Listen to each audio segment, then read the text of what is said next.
Assalamualaikum warahmatullahi wabarakatuh. Saya Irna Fahriani SPDI, calon guru penggerak Angkatan 7 dari Kabupaten Bojonegoro, akan melakukan aksi nyata modul 1.4 dengan mendiseminasikan pengetahuan yang saya peroleh kepada teman-teman saya, teman sejawat dan ibu kepala sekolah di SDN Kalangan 1.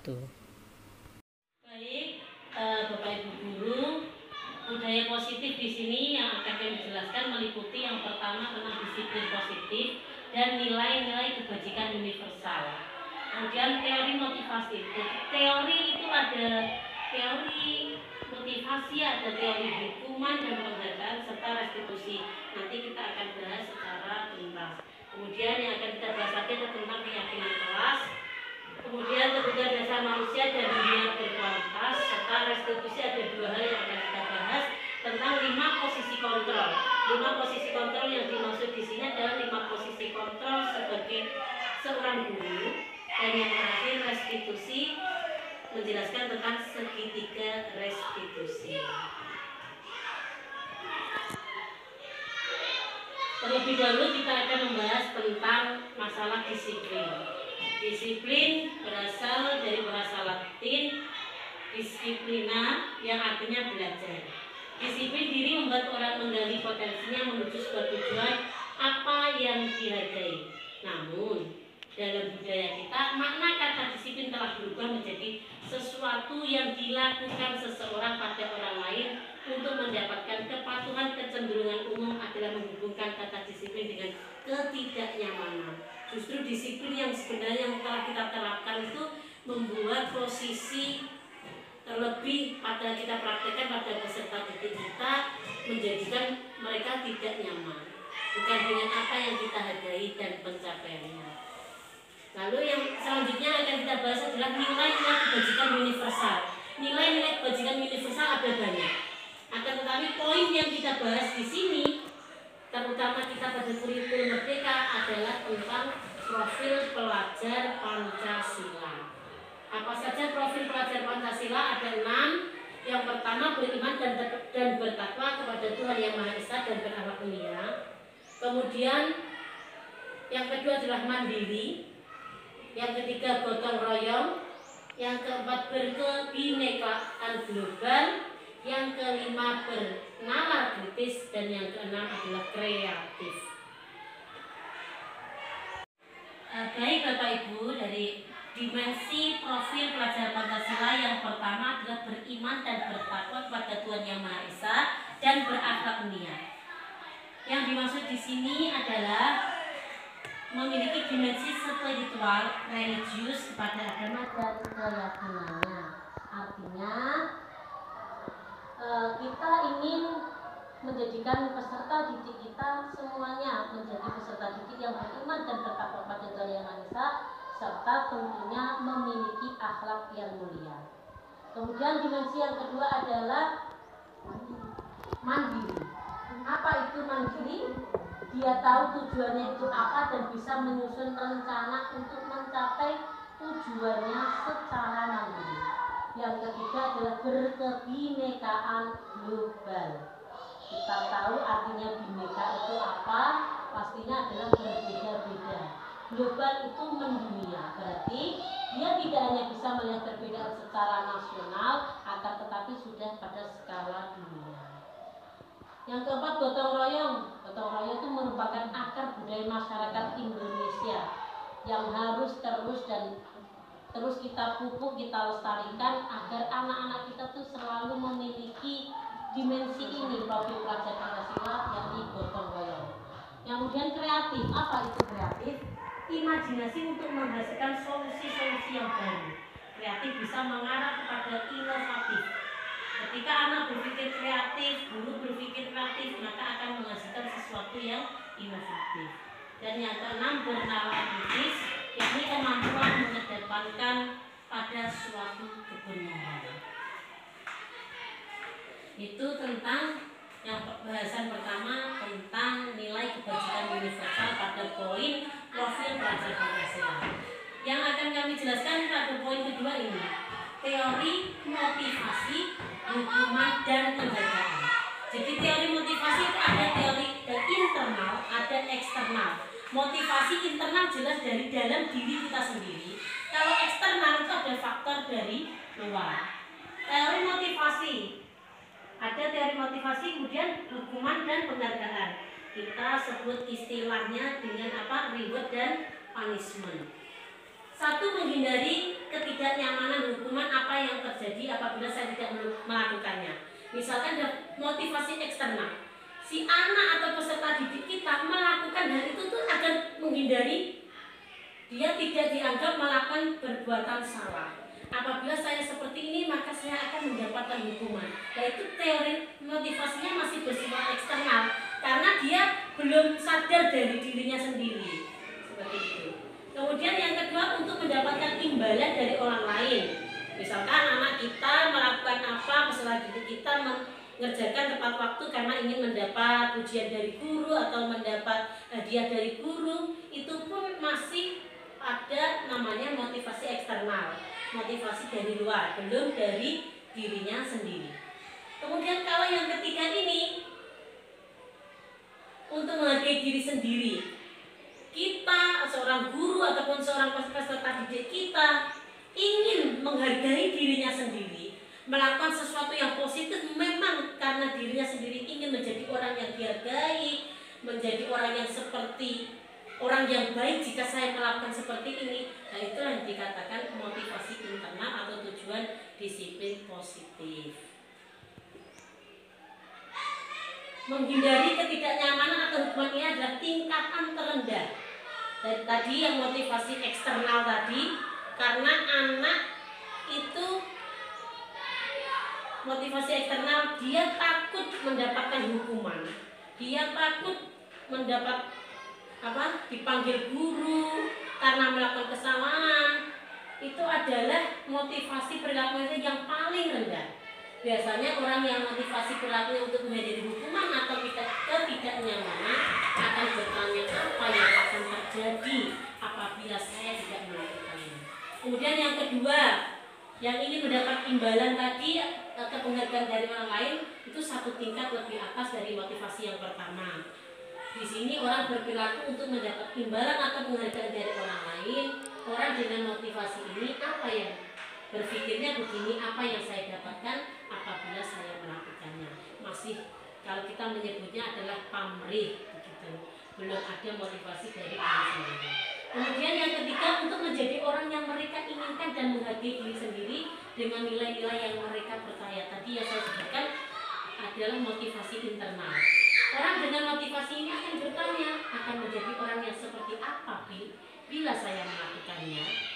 Kemudian mereka melakukan sesuatu karena nilai-nilai yang mereka yakini dan hargai, dan mereka melakukannya karena mereka ingin menjadi orang yang melakukan nilai-nilai yang mereka yakini tersebut. Memang dia ada value atau keyakinan, nilai-nilai yang bagus yang ingin dia capai, sehingga dia melakukan hal itu untuk mencapai nilai-nilai tersebut. Seperti itu. Monggo Bapak Ibu, ini ada pertanyaan pemantik, setuju atau tidak panjenengan? Apakah nomor 1, hukuman dapat mendisiplinkan anak? Bagaimana menurut panjenengan? Tergantung. Ya, nanti kita bahas ya. Karena memang selama ini yang kita praktekkan seperti ini. Saya pun sebelum mempelajari juga, kita biasanya memang jika anak kita bersalah, pasti kita akan memberikan hukuman. Memang kita dulu belajar di K13 itu ada teori reward, ada teori punishment. Itu teori belajar humanistik. Kemudian yang kedua, pemberian hukuman dengan hal positif seperti membaca atau membersihkan halaman sekolah. Apakah itu dapat meningkatkan kedisiplinan anak? Bisa jadi ya, bisa jadi. Kemudian memberi penghargaan, apakah dapat meningkatkan motivasi belajar anak? Bisa jadi juga. Akan tetapi nanti masih punya kelemahan. Anak itu karena motivasi itu terus akan tergantung dengan hal itu terus. Jika suatu saat kita tidak memberikan reward, anak-anak kendor lagi seperti itu. Baik Bapak Ibu, selanjutnya yang akan kami bahas di sini adalah keyakinan kelas. Ini ilmu baru yang sangat-sangat baru yang saya dapatkan di guru penggerak ini. Apa itu keyakinan kelas? Keyakinan kelas adalah salah satu disiplin positif yang bisa kita terapkan dalam membangun budaya positif di sekolah. Dengan adanya keyakinan kelas, di setiap kelas diharapkan dapat mewujudkan tujuan pendidikan yang berorientasi kepada profil pelajar Pancasila.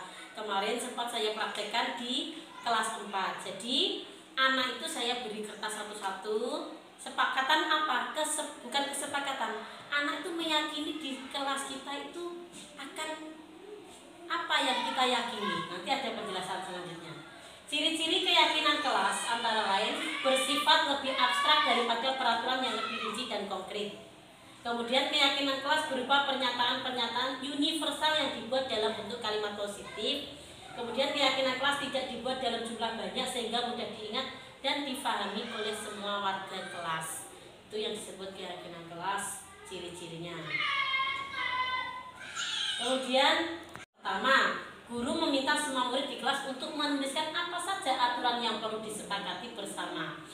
Kita beri kertas potongan, anak-anak satu persatu disuruh nulis keyakinan apa yang akan kita terapkan dan kita praktekkan di kelas itu. Misalkan mendengarkan penjelasan guru dengan tertib. Dan itu satu anak lagi misalkan membuat keyakinan kelas kalimatnya positif sebaiknya ya, tidak menggunakan kata tidak. Mengerjakan tugas tepat waktu, bekerja sama dengan teman-teman saat diskusi kelompok, misalkan seperti itu. Per anak menuliskan keyakinan kelas yang dia yakini. Kemudian yang kedua, semua usulan dari murid ditulis pada papan tulis. Ketiga kalimat-kalimat yang sudah disepakati menjadi keyakinan kelas diubah menjadi kalimat positif. Seperti itu. Jadi keyakinan kelas setelah semuanya anak-anak menulis, mungkin dari beberapa poin ada yang sama, kita sepakati bersama. Lalu keyakinan kelas itu kita tempel di satu papan yang kita yakini dan kita lakukan bersama setiap hari. Itu yang dinamakan dengan keyakinan kelas. Ini contoh dari keyakinan kelas. Misalkan hasil keyakinan kelas 5, bertanggung jawab mengerjakan tugas piket, bersikap jujur, bersikap tenang saat pelajaran berlangsung, bersikap sopan dan menghormati guru, dan saling tolong-menolong, hidup rukun dengan teman. Ini yang membuat bukan gurunya, tapi sudah keyakinan yang mereka tuliskan, anak-anak kita tuliskan, disepakati bersama. Karena sudah merupakan kesepakatan dan keyakinan bersama, maka harus dilakukan bersama-sama seperti itu. Jadi bukan wali kelas atau guru kelas atau bahkan guru agama yang membuat keyakinan kelas, tapi langsung peserta didik. Dan selanjutnya yang akan kami bahas di sini adalah kebutuhan dasar manusia dan dunia berkualitas.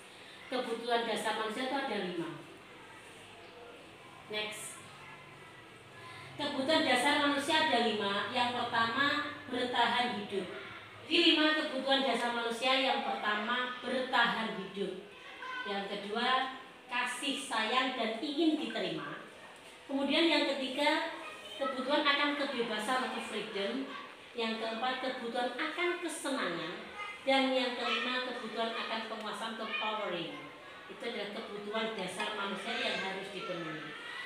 Yang pertama, kebutuhan bertahan hidup. Manusia butuh makan, minum, sehat, merasa aman. Ini merupakan contoh dari kebutuhan bertahan hidup. Kebutuhan ini bisa dipenuhi dengan makanan, olahraga, memberi perlindungan. Agar murid dapat belajar dengan baik, kebutuhan mereka akan rasa aman, pangan, sandang, papan harus terpenuhi. Bagaimana mungkin mereka dapat belajar dengan baik bila mereka datang ke sekolah dengan perut yang lapar atau rumah mereka kebanjiran, seperti itu. Kemudian penjelasan tentang kebutuhan akan kasih sayang dan rasa diterima. Kebutuhan ini meliputi keinginan untuk tetap terhubung dengan orang lain, seperti teman, keluarga, teman kerja, dan kelompok di mana dia tergabung. Begitu juga murid kita, eksistensinya, kebutuhan akan kasih sayang di sekolah, Mereka butuh kasih sayang guru, mereka juga butuh kasih sayang dari teman-temannya.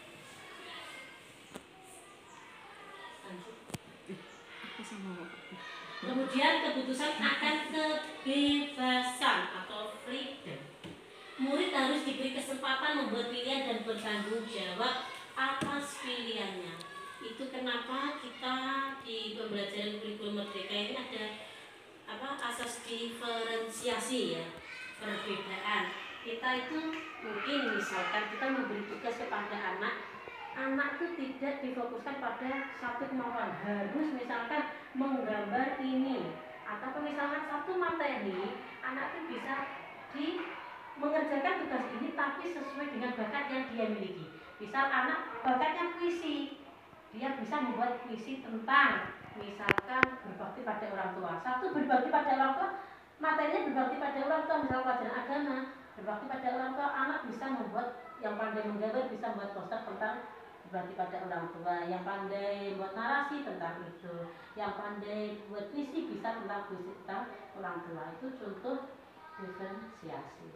Jadi kita memberi kebebasan seperti itu. Yang keempat, kesenangan atau fun. Menurut Glaser, menghubungkan kebutuhan akan kesenangan dengan belajar.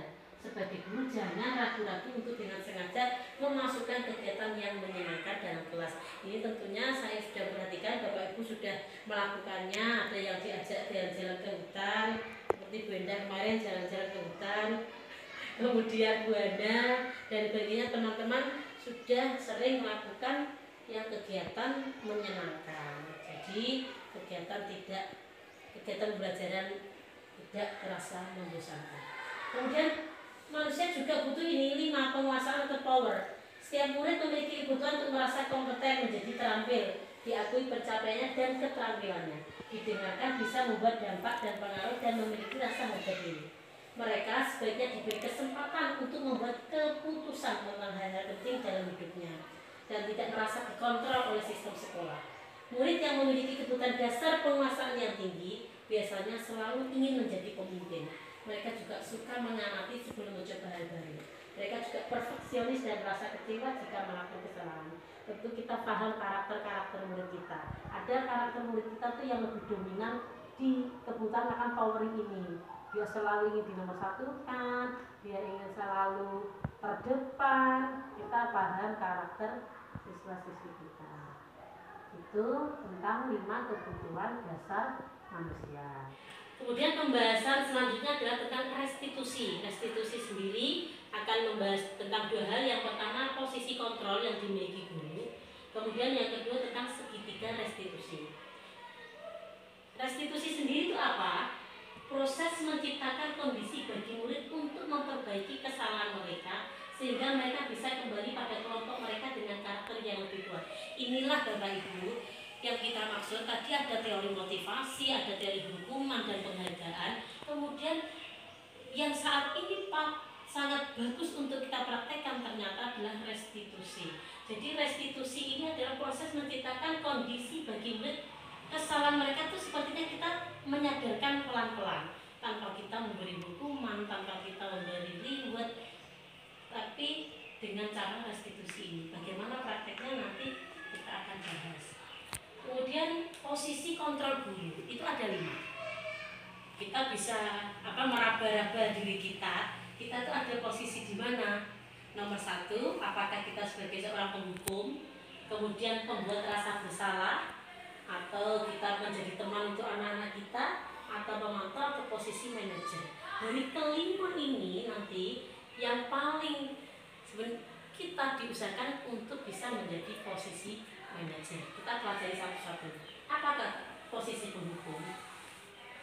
Seorang penghukum bisa menggunakan hukuman fisik maupun verbal. Biasa ya, kita kadang juga namanya anak bersalah, kita ngomel, itu nama verbal, atau bahkan kita kasih hukuman yang lebih berat. Orang-orang yang menjalankan posisi penghukum senantiasa mengatakan bahwa sekolah memerlukan sistem atau alat yang dapat lebih menekan murid-murid lebih dalam lagi. Guru yang menerapkan posisi penghukum akan berkata, patuhi aturan saya, awas, gitu ya. Kamu selalu saja salah, selalu pasti yang terakhir. Nah, ini Saya pun juga merasa pernah pada posisi penghukum. Namanya karakter murid kita banyak, yang ada yang gregetke juga. Kita pada posisi penghukum seperti ini. Hasilnya bagaimana kalau kita menjadi posisi penghukum? Kemungkinan murid marah dan mendendam atau bersifat agresif. Bisa jadi sesudah kembali duduk, murid tersebut akan mencoret-coret bukunya atau meja tulisnya. Lebih buruk lagi, sepulang sekolah murid melihat motor atau mobil bapak ibu guru akan menggores kendaraan tersebut. Ini kalau murid kita insya Allah sampai separah itu. Tapi biasanya anak-anak yang pada kelas tinggi SMA atau apa, karena merasa dimarahi dia dendam seperti itu. Kemudian yang kedua, pembuat rasa bersalah. Pada posisi ini guru lebih halus, lebih lembut. Pembuat rasa bersalah akan menggunakan keheningan yang membuat orang lain merasa tidak nyaman. Bersalah atau rendah diri, kata-kata yang keluar dengan lembut akan seperti ini. Ibu sangat kecewa sekali dengan kamu. Beberapa kali bapak atau ibu harus memberitahu kamu. Gimana coba kalau orang tua kamu tahu kamu berbuat begini? Saya yakin juga pernah kita pada posisi ini, gitu Bapak Ibu. Ibu yang sabar. Bolak-balik. Ini membuat, ini sebenarnya ini kayak halus, tapi sebenarnya makanya anak-anak merasa bersalah ini. Nah, hasilnya akan gimana? Murid akan merasa bersalah telah mengecewakan ibu atau bapak gurunya. Murid akan merasa menjadi orang yang gagal dan tidak sanggup membahagiakan orang lain. Kadangkala sikap seperti ini lebih berbahaya dari sikap penghukum, karena emosi akan tertanam rapat di dalam. Murid menahan perasaan, tidak seperti murid dengan guru penghukum, di mana murid bisa melimpahkan amarahnya walaupun dengan negatif. Murid tertekan seperti ini yang tiba-tiba bisa meletus amarahnya dan bisa menyakiti diri sendiri atau orang lain. Ternyata ini dikatakan lebih parah malah daripada penghukum. Kalau penghukum anak dimarahi, gelo, bales gitu. Kalau rasa bersalah, dindem, suatu saat kalau meledak lebih parah begitu. Dan kemudian yang ketiga, posisi teman. Saya yakin kita juga pernah pada posisi seperti ini. Karena ya kita bisa marah, bisa jadi membuat rasa bersalah, juga bisa jadi teman ke mereka. Guru pada posisi ini tidak akan menyakiti murid, namun akan tetap berupaya mengontrol murid melalui persuasi. Posisi teman pada guru bisa bisa negatif atau positif. Positif di sini berupa hubungan baik yang terjalin antara guru dan murid. Guru di posisi teman menggunakan hubungan baik dan humor untuk mempengaruhi seseorang. Ayo bantulah demi bapak ya, atau demi ibu ya. Ayo ingat. Gimana contohnya? Contoh hal negatif. Selanjutnya posisi pemantau. Memantau berarti mengawasi. Pada saat kita mengawasi, kita bertanggung jawab atas perilaku orang-orang yang kita awasi. Posisi pemantau berdasarkan pada peraturan-peraturan dan konsekuensi. Misalkan seperti ini. Ada seorang guru memberi nasihat pada siswanya. Apa yang telah kamu lakukan? Sanksi atau konsekuensinya apa? Misalkan Adi ditanya, Adi, tahukah kamu jam berapa kita memulai? Adi jawab, tahu Pak. Kamu terlambat 15 menit. Apakah kamu mengerti konsekuensi yang harus dilakukan bila terlambat? Adi menjawab, paham Pak, saya harus tinggal kelas pada jam istirahat nanti dan mengerjakan tugas ketertinggalan saya. Guru berkata, iya benar. Nanti pada saat jam istirahat kamu harus tinggal di kelas untuk menyelesaikan tugas yang tertinggal tadi. Jadi begini, guru itu menggiring siswanya untuk, jika siswanya bersalah, dia akan menyadari kesalahannya sendiri, konsekuensi apa yang harus ia lakukan. Karena dia sudah tahu kalau dia terlambat berarti harus tinggal kelas. Jadi Pak Guru tidak perlu kamu harus tinggal kelas, tapi si peserta didik atau murid ini sudah tahu konsekuensi apa dengan kesalahan yang dia lakukan. Hasilnya, murid memahami konsekuensi yang harus dijalankan karena telah melanggar salah satu peraturan sekolah. Guru tidak menunjukkan suatu emosi yang berlebihan, menjadi marah atau membuat merasa bersalah. Murid tetap dibuat tidak nyaman, yaitu dengan harus tinggal kelas pada jam istirahat dan mengerjakan tugas. Guru harus tetap memantau murid pada saat mengerjakan tugas di jam istirahat karena murid tidak bisa ditugas orang diri. Jadi pemantau ini juga lebih bagus daripada 3 posisi tadi. kita berdiskusi dengan anak. Jika melakukan kesalahan, dia sadar akan kesalahan yang dilakukan, tapi dia juga tahu konsekuensi apa dari kesalahan yang dia perbuat tadi. Si guru tanpa harus memberitahu hukuman apa, tapi anak sudah mau melakukan dengan sadar konsekuensi dari kesalahan yang ia perbuat. Anak akan dia rugi karena dia telah merasa bersalah, dia kehilangan jam istirahatnya, tapi guru pun juga akan memantau, nggak mungkin meninggalkan siswa atau siswinya tadi. Kemudian yang kelima, posisi terakhir adalah sebagai seorang manajer. Manajer adalah posisi di mana guru berbuat sesuatu bersama dengan murid, mempersilahkan murid mempertanggungjawabkan perilakunya, mendukung murid agar dapat menemukan solusi atas permasalahan sendiri. Seorang manajer telah memiliki keterampilan di posisi teman maupun pemantau, dan dengan demikian bisa jadi sewaktu-waktu tertentu kembali kepada kedua posisi tersebut bila diperlukan. Contohnya ini posisi manajer ini biasa menggunakan keyakinan kelas sebagai patokannya. Apa yang kita yakini? Apakah kamu meyakini ini atau itu? Jika kamu meyakininya, apa yang harus kamu perbaiki? Apa kamu bersedia memperbaikinya? Jika memperbaiki ini, hal ini menunjukkan apa tentang dirimu? Misalkan ada contoh Adi dengan Pak Guru. Pak Guru tanya, Adi, apakah kamu mengetahui jam berapa sekolah dimulai? Adi jawab, tahu Pak, jam 7.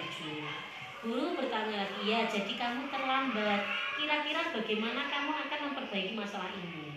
Kemudian Adi menjawab, saya bisa menanyakan teman saya Pak untuk mengejar tugas yang tertunda. Baik, itu bisa dilakukan. Apakah besok akan ada masalah untuk kamu agar bisa hadir tepat waktu ke sekolah? Tidak Pak, saya bisa hadir tepat waktu. Baik, saya hargai usahamu untuk memperbaiki itu. Jadi posisi manajer jauh dari marah, jauh dari sifat membuat merasa bersalah, bisa jadi pada posisi kontrol teman atau pemantau, menggiring. Jadi sebagai guru itu menggiring kesalahan apa yang telah diperbuat karena dia melanggar keyakinan kelas, kemudian apa yang harus diperbaiki. Ini adalah posisi manajer. Bapak Ibu, terima kasih atas perhatiannya. Mungkin dari apa yang saya jelaskan tadi ada yang perlu ditanyakan, kami beri kesempatan. Monggo. Terima kasih waktunya. Di sini saya ingin menyampaikan satu pertanyaan dari kelima segitiga. Dari 5 posisi kontrol, manakah yang tepat untuk kita terapkan sebagai pendidik? Terima kasih. Terima kasih atas pertanyaan yang diberikan. Jadi dari kelima posisi kontrol itu yang paling tepat adalah nomor 5, yakni manajer. Jadi kita berusaha menjadi seorang guru yang memposisikan diri sebagai kontrol manajer bagi peserta didik kita. Terima kasih Bu Yati atas pertanyaannya. Terima kasih Bapak Ibu atas waktunya. Semoga apa yang saya sampaikan ini bermanfaat tentunya bagi saya pribadi dan semoga bagi panjenengan sedaya. Semoga Bapak Ibu juga mau mengikuti program Guru Penggerak untuk angkatan-angkatan selanjutnya. Terima kasih dari saya. Wassalamualaikum warahmatullahi wabarakatuh. Waalaikumsalam warahmatullahi wabarakatuh. Ini adalah kegiatan diseminasi yang saya lakukan.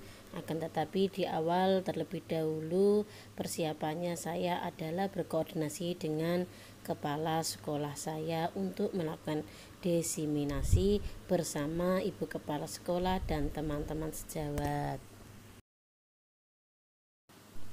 Dan inilah kegiatan yang saya lakukan saat diseminasi bersama teman-teman sejawat saya di SDN Kalangan 1. Ini adalah alih informasi tentang ilmu pengetahuan yang saya dapatkan, terutama ilmu pengetahuan yang ada di modul 1.3 di modul calon guru penggerak.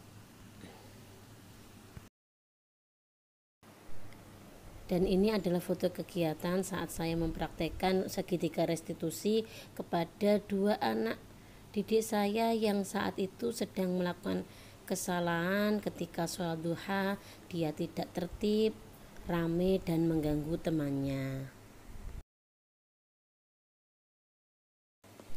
Ini juga foto kegiatan ketika saya mempraktekkan segitiga restitusi kepada salah satu siswa saya yang tidak mengerjakan tugas yang saya berikan tepat pada waktunya karena suatu alasan tertentu. Yang ini adalah ungkapan perasaan saat saya telah mempraktekkan segitiga restitusi, di mana si anak yang bernama Elvanov Alkomar ini sangat senang karena ketika dia melakukan kesalahan tidak saya marahi, akan tetapi saya melakukan tahapan segitiga restitusi tersebut kepada si Vano ini. Dan sama pula tanggapan siswa saya yang kedua yang bernama Iil ini, saat saya menegur dia dengan cara menerapkan segitiga restitusi ini, dia sangat senang, dia tidak takut dengan saya karena saya mempraktekkan segitiga restitusi tersebut. Demikian aksi nyata yang saya lakukan di sekolah saya SDN Kalangan 1. Terima kasih, salam guru penggerak, tergerak, bergerak, dan menggerakkan. Wassalamualaikum warahmatullahi wabarakatuh.